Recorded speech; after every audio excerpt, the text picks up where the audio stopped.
ఈ దేశంలో ఏం జరుగుతుందో తెలుసుకోవాలా.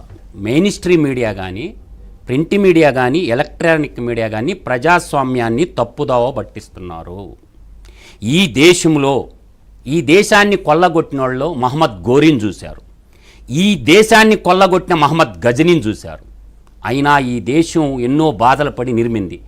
ఈ మహమ్మద్ గోరీ, మహమ్మద్ గజనీని వీళ్ళిద్దరిని మిక్స్ చేస్తే వాడే జగన్ రెడ్డి. కాదని చెప్పే దమ్మున్నోడెవరో డిబేట్లకు రమ్మనండి. నేను ఒక మాట చెప్తున్నాను. 2004లో 9 లక్షలు చూపించాడు ఆస్తి.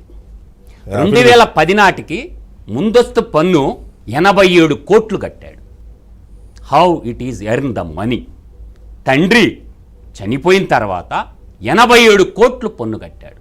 అంతకుముందు 2004 నాటికి 9 లక్షలు, 2010 నాటికి 87